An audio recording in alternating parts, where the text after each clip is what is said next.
आक्रोश बढ़ता जा रहा है। सड़कों पर छात्रों की संख्या भी बढ़ती जा रही है और तमाम शहरों में छात्र सड़क पर उतरकर प्रदर्शन कर रहे हैं। परीक्षा को रद्द करने की मांग कर रहे हैं, लेकिन सरकार और एनटीए का तो यही कहना है कि कहीं भी किसी तरह की कोई धांधली नहीं हुई है। पेपर लीक छात्रों की क्या मांग है, दिखाते हैं आपको रिपोर्ट में।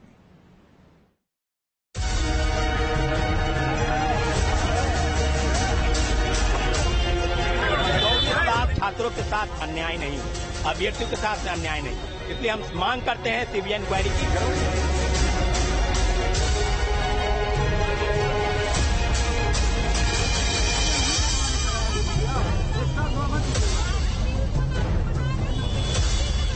जो अभ्यर्थी पकड़ा रहे हैं वो एक्सेप्ट कर रहे हैं, जो इसमें संलिप्त है वो एक्सेप्ट कर रहे हैं।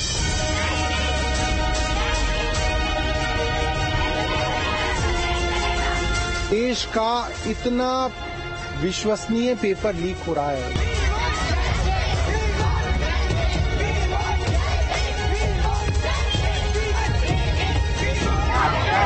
40 से 45 हजार रैंक में जो वेरिएशन हुए हैं उसका कोई जवाबदेही है ही नहीं। जो भी जिनको भी परीक्षा लेने के लिए मिल रहा है वो पेपर लीक कर दे रहा है।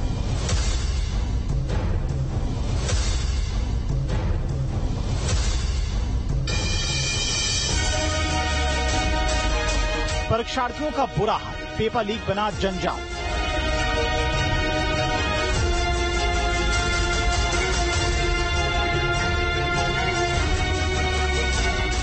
सिस्टम वीक तभी तो पेपर लीक। पेपर लीक की ये कहानी निचले स्तर से चलती हुई अब उच्च लेवल की परीक्षाओं को भी अपनी जकड़ में ले रही है। अभी कुछ दिनों पहले यूपी पुलिस का पेपर लीक होने के मामले में सूबे में एक जंग छिड़ी थी और अब नीट यूजी के रिजल्ट ने देश का माहौल एक बार फिर से गरमा दिया है। न वो साल दूसरा था, न ये साल दूसरा है और न ही परीक्षाओं की पारदर्शिता का हाल दूसरा है। बच्चे तैयारी करें, फॉर्म भरे, दौड़ भाग करके परीक्षा दी और रिजल्ट से पहले या रिजल्ट के बाद पता चलता है पेपर लीक।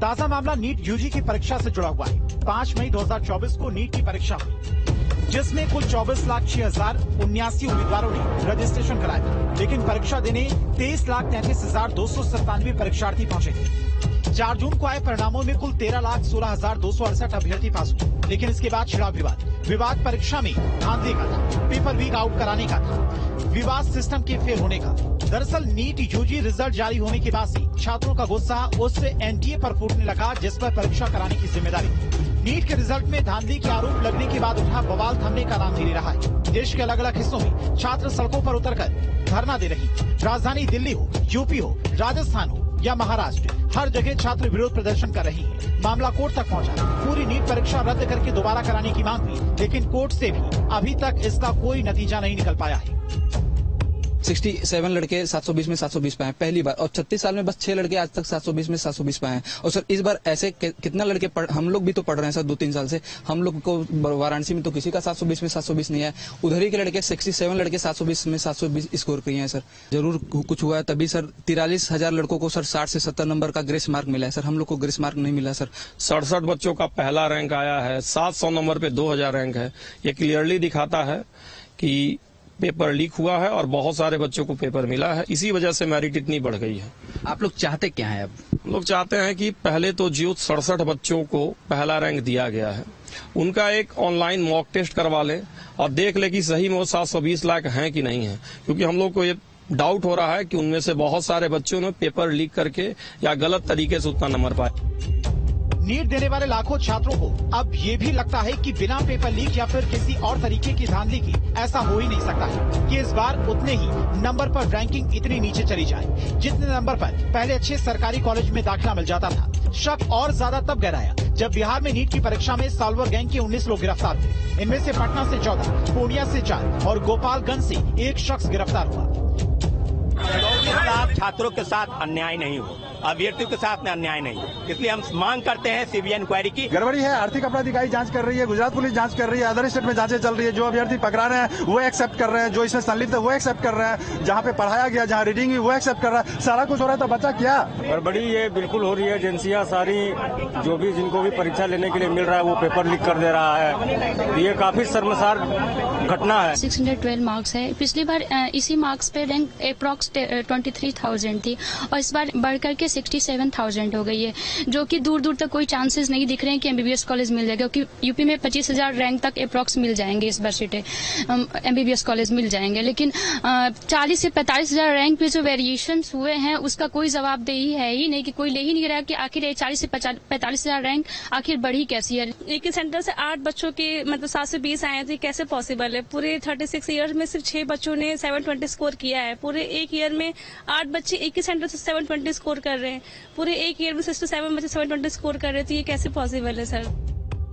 सरकार की सुनी जाए तो केंद्रीय शिक्षा मंत्री धर्मेंद्र प्रधान पूरी कोशिश से सबको भरोसा देने में जुटे हैं कि नीट देने वाले बच्चों का परीक्षा पर विश्वास टूटने नहीं देंगे। इसीलिए शुक्रवार को कई छात्रों और अभिभावकों से शिक्षा मंत्री ने मुलाकात भी की। मैं कुछ विद्यार्थी आज हमें मिलना चाहे, मैं उनको बुलाया, उनकी पेरेंट्स भी आए थे, उनको भी मिला, मैंने उनकी पक्ष को भी सुना और मैं उनको आश्वस्त किया। सरकार प्रतिबद्ध है, सारे विद्यार्थियों के मन में ये निश्चित होनी चाहिए कि पारदर्शी प्रक्रिया अपनाई जाएगी। 24 लाख विद्यार्थी एप्लीकेंट थे, 23,33,000 विद्यार्थी परीक्षा दिए हैं। ये स्वाभाविक, जिनके मन में जो जो शंका आती है, कुछ विषय ध्यान में आई थी, 6 सेंटर की कुछ गड़बड़ियां ध्यान में थी, ग्रेस मार्क उनको समय कम मिलने के अभाव में जो एक फार्मूला को यूज करते हुए ग्रेस मार्क दिया गया, उसमें भी कुछ आपत्ति आई, उसको भी सुधारा गया। शिक्षा मंत्री कह रहे हैं कि छात्रों की हित सुनिश्चित करेंगे, किसी भी बच्चे के करियर के साथ में खिलवाड़ नहीं होगा। सुप्रीम कोर्ट के निर्देशानुसार जो भी जरूरी कदम है वो उठाए जाएंगे। इन सब के बावजूद नीट परीक्षा की पवित्रता पर सवाल उठने का सिलसिला जारी है। विपक्ष लगातार एनटीए से लेकर सरकार तक सबको कटघरे में खड़ा कर रहा है। भारतीय जनता पार्टी और पेपर लीक दोनों एक दूसरे के पूरक हैं। ये मध्य प्रदेश से शुरू हुआ था, व्यापम से। अब नीट का आप सबको मालूम, ये ग्रेस मार्क कहां से आ गया। उसके बाद सुप्रीम कोर्ट ने संज्ञान ले लिया, सुप्रीम कोर्ट को गलत लगा, अब उन्होंने आदेश दे दिया। अब शिक्षा मंत्री कह रहे हैं किसी की गलती ही नहीं। आने वाले 19 और 20 जून को पूरे देश में छात्रों का एक धरना प्रदर्शन हो, हड़ताल का आयोजन हो और वहां से ये मैसेज जाए सरकार को कि आप जो गलत निर्णय पे अडिग हैं वो आपको पीछे हटना पड़ेगा। देश का इतना विश्वसनीय पेपर लीक हो रहा है जिसके अंदर 24 लाख बच्चों का भविष्य जुड़ा हुआ है, जो बच्चे 16-16 घंटे तैयारी करते थे। केंद्र सरकार उस पर बिल्कुल चुप है। कोर्ट करेगा, कोर्ट क्यों करेगा भाई, सरकार को करना है ना। अब आपको बताते हैं कि नीट एग्जाम कराने वाला एनटीए सवालों के कटघरे में क्यों खड़ा है। दरअसल 67 स्टूडेंट्स को फुल मार्क्स यानी कि 720 में से 720 अंक दिए गए, यानी एक साथ 67 स्टूडेंट ने टॉप किया।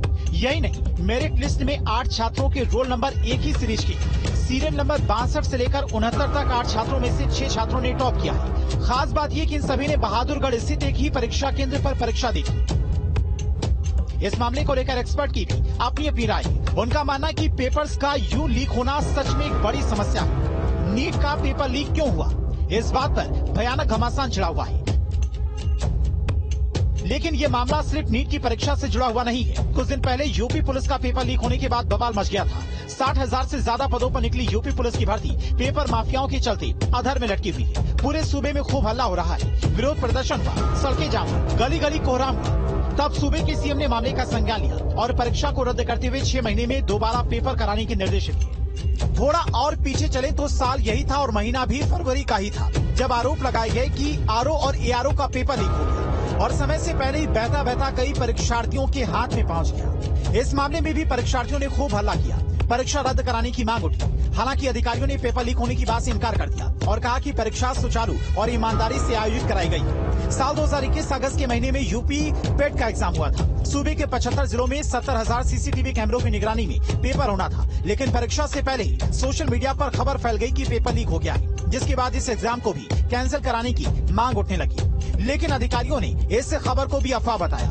और मामले में कोई कार्रवाई नहीं की गई। साल 2021 में ही यूपी टेट का पेपर लीक हुआ था। 28 नवंबर 2021 को परीक्षा होनी थी, जिसे रद्द कर दिया गया। कथित पेपर लीक की अफवाहों के कारण ये परीक्षा भी रद्द कर दी गई। पेपर लीक मामले की फेहरिस्त यही नहीं रुकती है। तमाम राज्यों की कई और ऐसी भी परीक्षाएं जो समय से पहले लीक हो गई। 2024 में यूपी कांस्टेबल भर्ती का पेपर लीक हुआ। हालांकि वो परीक्षा तो रद्द कर दी गई, लेकिन उसकी जांच अभी भी जारी है। 2021 में राजस्थान में रीट का पेपर लीक हुआ था। परीक्षा ये भी रद्द कर दी गई और इस मामले में पुलिसकर्मियों समेत कई सरकारी अधिकारियों पर गाज गिरी थी। 2024 की ही बात है, बिहार में शिक्षक भर्ती की परीक्षा लीक होने की खबर फैली थी। इस परीक्षा को रद्द कर दिया गया और 270 से ज्यादा स्टूडेंट्स को हिरासत में लेकर कार्रवाई की गई। बात 2022 की है, जब एमपी में शिक्षक पात्रता परीक्षा लीक होने का मामला सामने आया था। इस परीक्षा के लिए 10 लाख से ज्यादा अभ्यर्थियों ने फॉर्म भरा था और मामले में 5 स्टूडेंट्स के खिलाफ FIR दर्ज की गई। हालांकि न तो अब तक ये परीक्षा रद्द हुई है, न ही अब तक इसके परिणाम आए हैं। झारखंड में भी JSSC का पेपर लीक होने पर खूब हंगामा मचा था। स्टूडेंट्स के प्रचंड प्रदर्शन के बाद इस परीक्षा को रद्द कर दिया गया और जब जांच हुई तो मामले में विधानसभा के अपर सचिव को उनके 2 बेटों के साथ में गिरफ्तार किया गया। कर्नाटक से भी पेपर लीक की खबरें सामने आ चुकी हैं। 2021 में कर्नाटक लोक सेवा आयोग का परीक्षा लीक हुआ था, जिसके बाद इससे परीक्षा को स्थगित कर दिया गया और मामले में 6 लोगों की गिरफ्तारी हुई। इसके साथ ही तेलंगाना और गुजरात से भी उच्च स्तर के पेपर लीक के मामले सामने आ चुके हैं। सरकार ने भी पेपर लीक के कुछ मापदंड तय किए हैं। वो क्या वजह होती है जिनके चलते किसी परीक्षा को लीक मान लिया जाता है? किसी परीक्षा का प्रश्न पत्र या फिर उत्तर लीक करना, प्रश्न पत्र या उत्तर लीक करने में किसी का साथ देना, प्रश्न पत्र और OMR शीट को बिना अनुमति अपने पास रखना, परीक्षा के दौरान किसी से जवाब लिखने में मदद लेना, परीक्षार्थी की डायरेक्ट या फिर इनडायरेक्ट मदद करना, उत्तर शीट या फिर OMR शीट के साथ छेड़छाड़ करना, बिना अनुमति के कॉपियों के मूल्यांकन में छेड़छाड़, परीक्षा के लिए तय मानकों का उल्लंघन करना। पेपर लीक के मामले में अलग अलग राज्यों में अलग अलग कानून भी बनाए गए हैं। राजस्थान में इस मामले में अधिकतम सजा उम्र कैद और 10 करोड़ रुपए तक के आर्थिक दंड का प्रावधान है। उत्तराखंड में इस मामले को गैर जमानती अपराध माना गया है और उम्र कैद तक का प्रावधान है। गुजरात में पेपर लीक करने या फिर खरीदारी करने वालों को 10 साल तक की सजा है। हरियाणा में दोषियों से नुकसान की भरपाई साथ ही नकल पर जुर्माने का प्रावधान है। उत्तर प्रदेश में 14 साल की जेल और संपत्ति कुर्क कर नुकसान की प्रतिपूर्ति। मध्य प्रदेश में रासुका के तहत कार्रवाई और 6 महीने तक जमानत नहीं। झारखंड में ऐसा करने पर यदि कोई दोषी पाया जाता है तो उसके परीक्षा में शामिल होने पर बैन लगा दिया जाता है। हर राज्य में इस मामले में कठोर कानून है, लेकिन फिर भी नकल माफियाओं को छात्रों के भविष्य से खिलवाड़ करके पैसे कमाने का जुनून है। उन्हें किसी बात का डर नहीं है। सरकारी नौकरियों में खेल का एक कोटा होता है, लेकिन नकल माफियाओं ने अपने लिए अलग से खिलवाड़ का एक कोटा बना लिया है। तभी तो पेपर परीक्षा हॉल में पहुंचने से पहले ही लीक हो जा रही है। अब तक लीक हुई कई ऐसी परीक्षाओं ने विद्यार्थियों की आस पर करारा प्रहार किया है। सॉल्वर गैंग ने कैंडिडेट से लेकर उनके परिवार तक की उम्मीदों पर तगड़ा वार किया है। सरकारी नौकरी की आस में लगातार प्रयास करते कई होनहारों की मेहनत ने नदी में डुबकी लगा दी और अधिकारियों के आदेशों में तारीख पर तारीख के चलते कितनों की उम्मीदें टूट गई तो कितनों की उम्र पीछे छूट गई। सॉल्वर गैंग ने कई परिवारों की उम्मीदों को तोड़ा है। अब समय आ गया है इनसे और कठोरता से निपटा जाए और सरकारी नौकरी की आस में प्रयास कर रहे अभ्यर्थियों के भविष्य के साथ में हो रहे खिलवाड़ को बंद किया जाए। कीम न्यूज़ स्ट्रीट।